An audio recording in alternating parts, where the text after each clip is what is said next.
Hey, we're going to be circling back onto Tesla.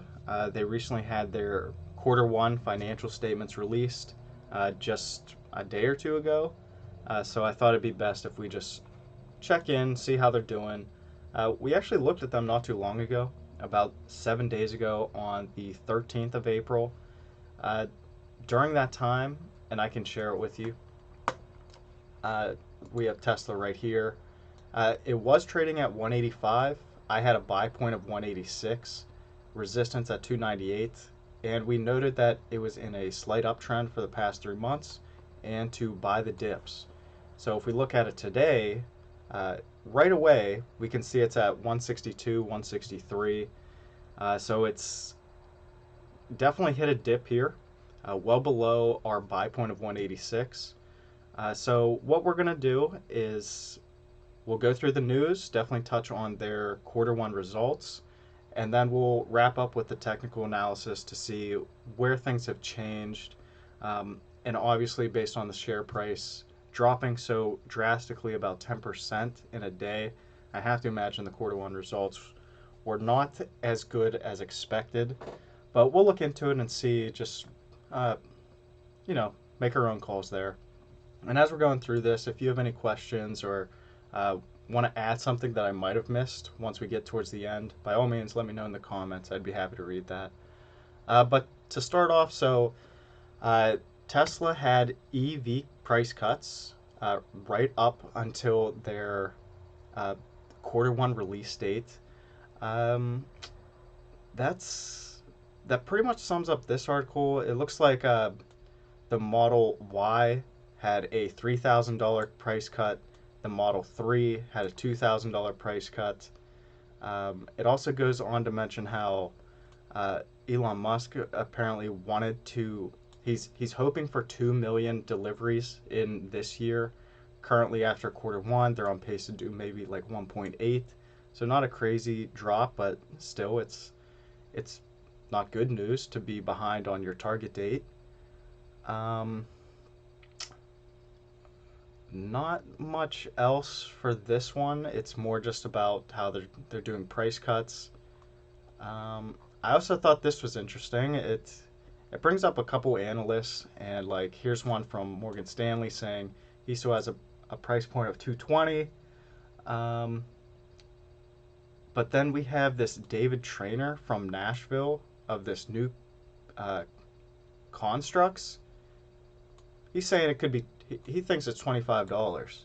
Uh, the only way I could imagine it being $25 is if this was like an ordinary car company, like a Ford or a GM, where the price to earnings is close to like 6. And if we go back to theirs, their PE ratio is 46. So if we were to cut that into about 9 times price to earnings, so divide this 46 by 9, divide this by 9 to get us to uh, that 6.0 PE ratio, then the stock, yeah, would be about 18, 19, maybe $20 a share. But the thing is, this one's not like, we can't compare it to the other, so it's different. I hope he sees it that way. Um, this article, again, it just kind of goes into they had price cuts in front of the quarter one. Um, Again, we just kind of went over that. The one thing I wanted to point out in this one, I believe, was it talks about deliveries. I think that was this article where deliveries were meant to be. Was it in the other article? One of these articles has delivery numbers in it, where they did like 422,000 and they produced 440,000. I'm not.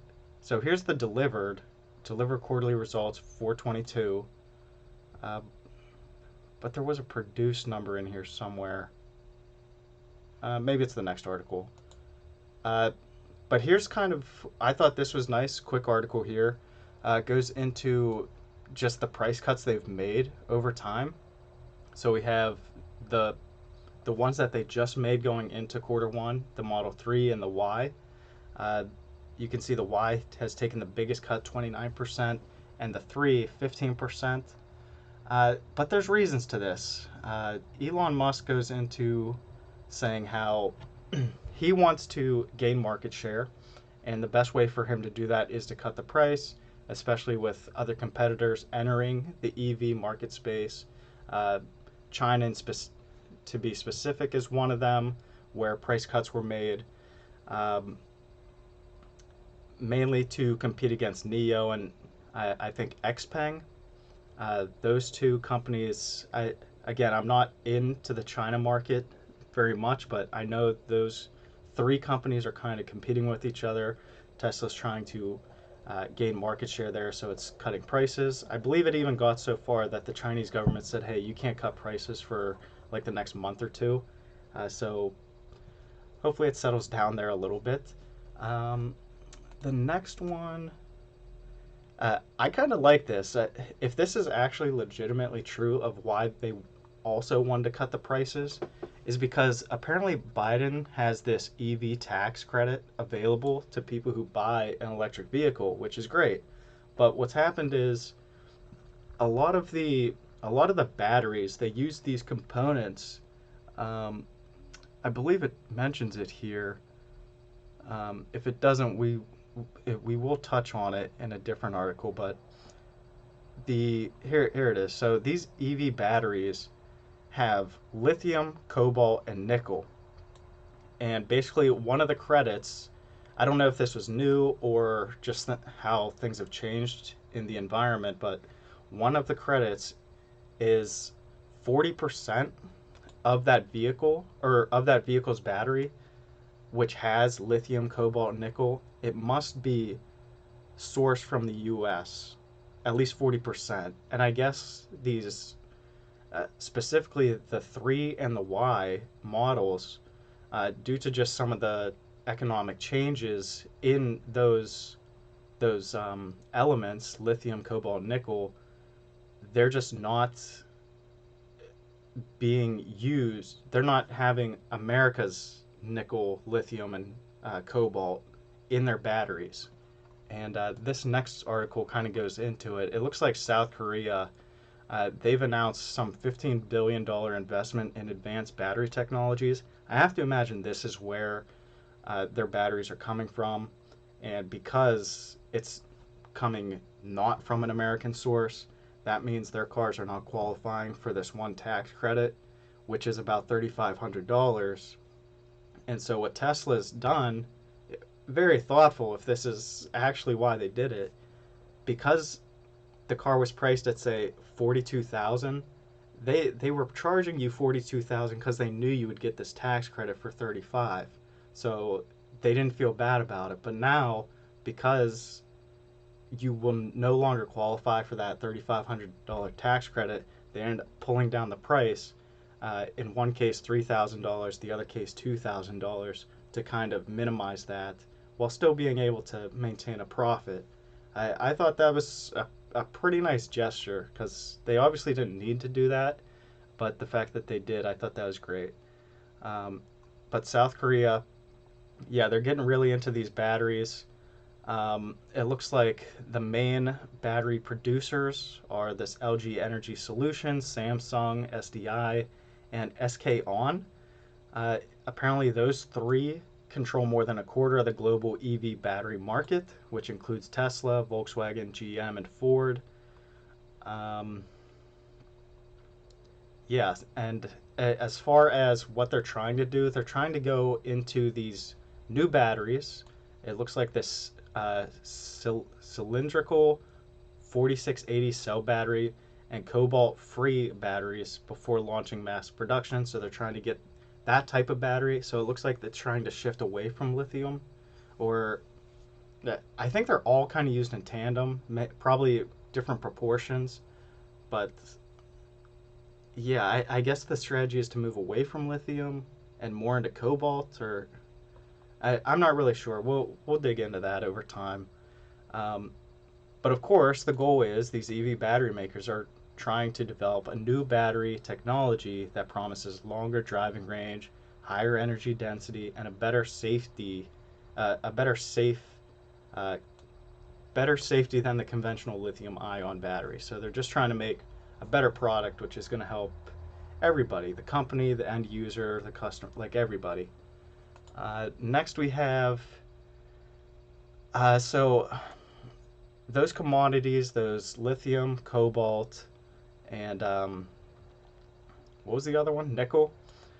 Apparently, those have been going bananas in the market, uh, going crazy in prices. I don't know by how much percentage wise, or how much a ton of the stuff costs, or um, but any case, it's been going up drastically for a while. However, more recently, it kind of peaked in March of 22. And so this article just mentions how uh, so far this year, prices of battery metals, such as cobalt and lithium, the most important ingredients, have declined around 50 and 40% respectively. Nickel has lost about 20% this year and down nearly 50% since the peak in March of 22.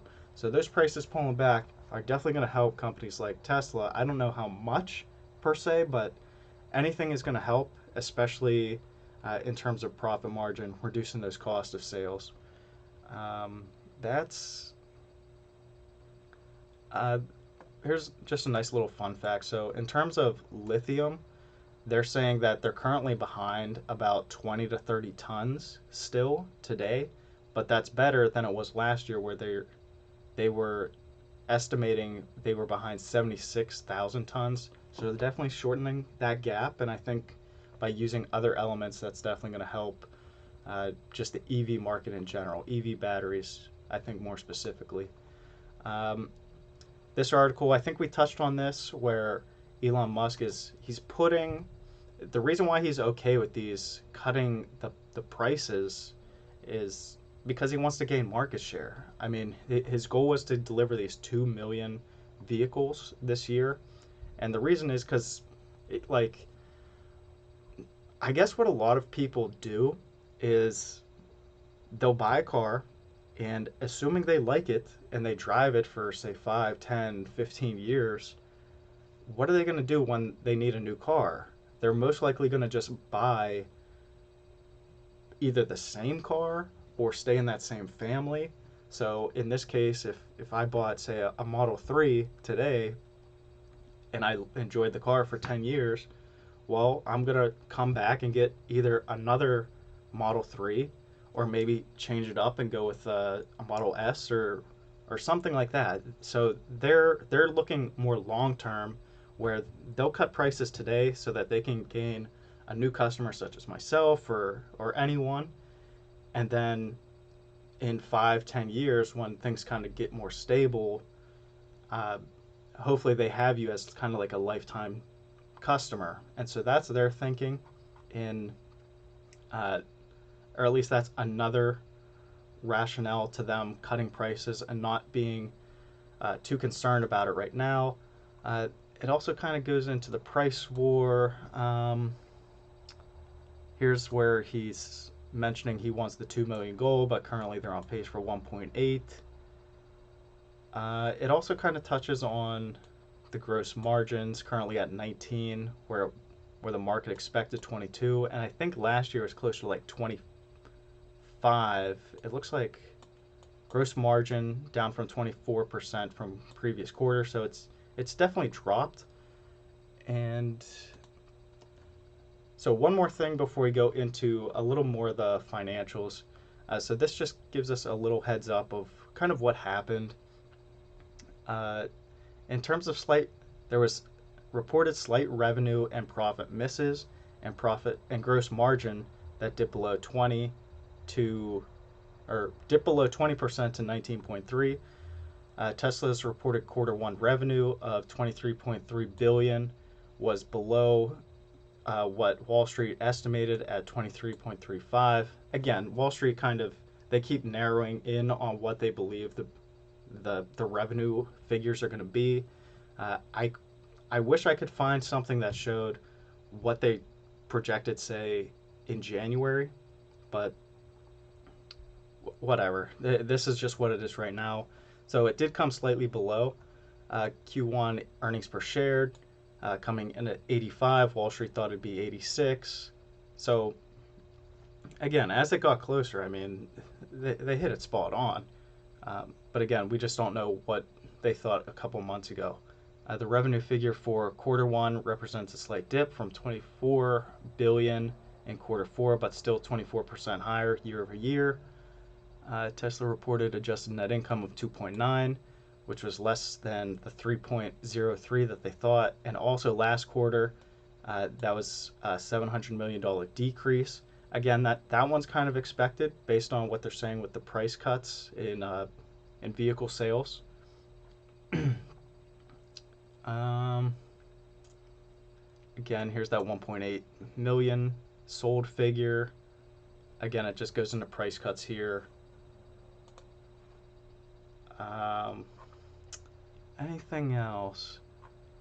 I think we're good here. Oh, here's that one line I was looking for earlier. So, quarter one, Tesla delivered about 423,000 vehicles when they produced 440. So they have a little buffer, possibly the biggest buffer that they've had in a while. But that kind of, to me, shows that sales are growing, and also, you know, the what is it? The supply chains are coming into order because they're able to now produce what they need to. So let's actually look at the quarterly financial statements. So I got this from Tesla's website. Pretty nice setup. But yeah, let's just point out a couple things here. So number one, we have here at the top line the automotive revenues. Right here is quarter one, 2023, in the far right. And we can see we definitely saw a dip in automotive revenues. I think something that's kind of getting not as much attention as maybe it should is this energy and generation storage revenue. It's continuing to rise. It's grown 148%. I think that has the potential to be a bigger revenue generator over time. Of course, we'll see how it plays out. Clearly, it's second to the automotives, but that is something that could potentially grow into something. Maybe it'll spin off into its own publicly traded company, sort of like Rivian did with who was that? Amazon or maybe it was Intel. Kind of forgetting that one. But yeah, total revenue stayed kind of flat, we would say, if we add those other segments in. Scrolling down a little bit further, so production was pretty flat, but we can see deliveries actually went up a fair amount, 15,000, 17,000 units per quarter. I mean, these are pretty big numbers. And so I think that is something that is probably worth more than maybe others are giving it credit for, is that they're still delivering a lot of cars here. I mean, it went up 17,000 units, and yet revenues dropped.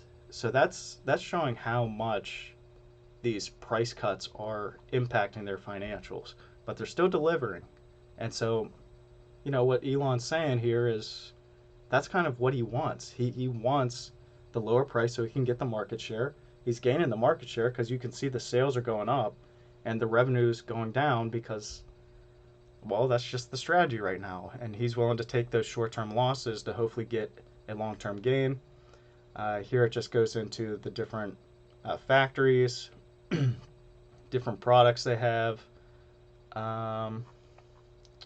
Here's just a quick highlight. So here's that energy storage sector in terms of revenue, I believe. So you can just see how much it's growing very rapidly. But again, it's small numbers to the actual vehicle sales. Just a bunch of pictures and stuff, and then we'll get to the financials here in a second.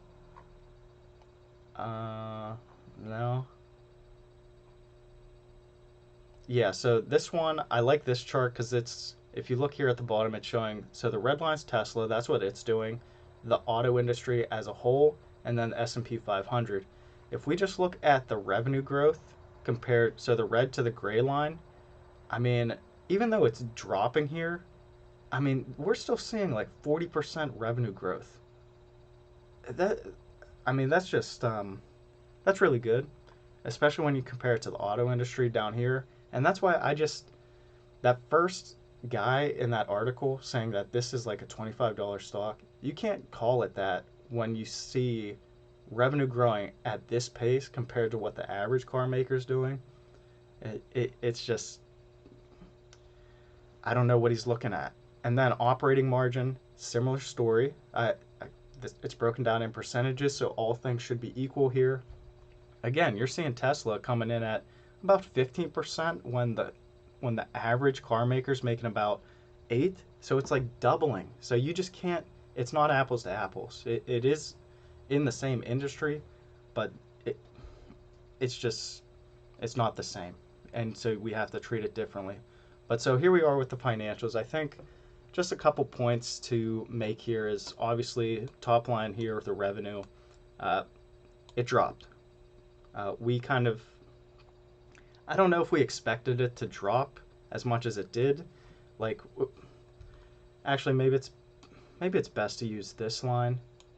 I mean, this is auto revenue, so we'll stick with that. So auto revenues, like, I think what people were expecting is that this would actually maybe stay flat, because they, I have to imagine people were thinking, yeah, they're cutting price, but they're selling more, so it'll even out in terms of revenue. But the reality is, they're not selling that many cars, especially in this economy where, this was another point that I probably skipped over, but the market still has high interest rates and people aren't spending money like they were before. So that's also a factor that's playing in here that just needs to be pointed out. But I think people are just overreacting that the sales are dropped as far as they did, because again, the sales themselves are there, the quantity of sales, it's just the value of the sales that have dropped. Because again, if we go back to which one, I think it was right here. I mean, they're cutting their prices by at least 15%, more likely 20%. That's just in America. Other places have different price cuts, but 20%, and yet you only dropped about, what is that, 10%, if that? I mean, I think that kind of gives this company a little more credit. But anyway, um, outside of that, uh, I think something also worth noting is the cost of these sales. Again, they sold more, and yet the cost to sell them was less. Not by much, but it was less. And especially when you amplify it by the quantity again, I think that's pretty good. Maybe that has to do with the metals. I don't know how much the metals was costing, like what proportion of Automo sales it was contributing, but maybe that's the reason. And so that's good. Something else here. So balance sheet. Just some things that I thought were interesting was the inventory. It's at $14 billion. Um, and it's the highest it's been. So I don't know if that means there truly is less demand, or just the fact that they're able to produce at a faster clip now, and so it's just a timing thing. I think that's probably more likely. It's just a timing thing. If Because again, if we would have caught this, I don't know, in car buying season, maybe it would be lower. Um, but it does continually trend up $2 billion. So we'll see how this plays out. But just thought I'd point that one out. Um, what else is going up here? Not much. That was like the main thing. Inventory. They still have tons of cash. If we look at their current liabilities, 27 billion. They almost have that in cash by himself. Current assets 42. It's almost double. So no real worry in terms of the balance sheet. And I think that's pretty much it for here. Um, Not much else. I think the only other thing that they added was their property. The property went up about 1.5 billion, which I have to imagine is one of those gigafactories. I don't know where, maybe in Shanghai or Berlin or somewhere. Um, But yeah, I think that pretty much covers this one. Uh, Something else that was interesting. Apparently, one of their engineers was accused of taking some of their AI trade secrets. So if we scroll down a little bit, so this guy was uh, he worked there. You know, he was working with this AI training supercomputer dojo, and I guess he was saving files onto like his personal computer, or maybe he was taking his work computer home and exporting certain files that. Anyway, Tesla, I guess, sued him for this, and they won. I don't. It doesn't say how much he had to pay or anything, but they did win this. So something interesting there. Be safe out there. Something else. So they're finally going to release this Tesla Cybertruck. Still technically not. They say it reveals delivery date, but there's not an actual date yet. All he said was in quarter 3, he's expecting that. So sometime between what would that be, July and September, we're expected to see some Cybertruck. Um, and apparently there's models out there on the street, especially if you're like in California. But other than that, yeah, this article just kind of goes into what we can hopefully expect from this, how it's going to go from 0 to 60 in less than 3 seconds, has a 500-mile range, talks about how it can has a payload capacity of 3,500 pounds, can tow 14,000 pounds. Uh, so it should be able to compete with the best of them. But they're hoping to get this out uh, quarter 3. So we'll see if that tracks. Last article here is they're really going to push for this full self-drive technology by the end of the year, or at least sometime this year. I kind of have doubts on this.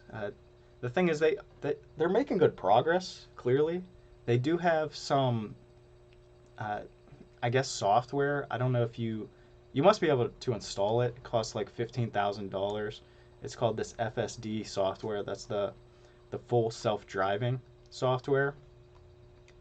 Uh, Obviously, there's probably still bugs in it, but they're making moves and they're hoping to get one out this year. Again, we'll continue to follow this as best we can, and we'll see. We'll just continue watching this. But so that covers the news. Let's actually look at the technicals. Let's see what's going on. So let's zoom in. And so if you're unfamiliar what's going on here, so we have this green line is what we had our buy point at, which was 186. The blue lines here, that's what I was saying is like a fair value zone for this company. And that's just based on the fact that I saw a little bit of consolidation in between this range of about 219 and 262. There was a little bit of consolidation. It seemed like it was acting as support for a little while back in February, March of 22, and again in like September of 22. And then in terms of the bottom line, that 219, it seemed like it was acting as resistance more recently in like November of 22 and then also in February of 23, so just like 2 months ago. So that's kind of why I chose those points. And then this resistance point, honestly, I could have drew it up higher, but I just felt like it seemed like there was more candles around this point, and each one of these candles here represents 1 week, just to put that out there. But this seemed like it was a more consistent resistance point. Um, Again, really just because back in like February, March of 22, and then here it was very strong between July and September of 22. It just couldn't really crack it. It went above a little bit, but came right back down and then ultimately crashed. And then lastly, we have this yellow line here. This was the trend line it was on for that 3 months that we mentioned at the very beginning of how it's in this slight uptrend. Well, it looks like it broke. We will, we'll see what it does tomorrow and maybe next week too. We'll see if we put up consistent red lines, and if we really do and don't see a bounce back like I'm I'm imagining we'll probably remove that trend line or just shorten it so that we know it's over. But for now, instincts are telling me right away uh, to just buy this one because it's less than my buy point. I think worst case scenario, of course, it could go down to like 106. We will see what happens. I don't think it'll drop that low again. Um, like in the shorter term, yeah, I think it could be. It could be look out below for this one. Um, if we go way back, maybe like 133 between maybe like 148.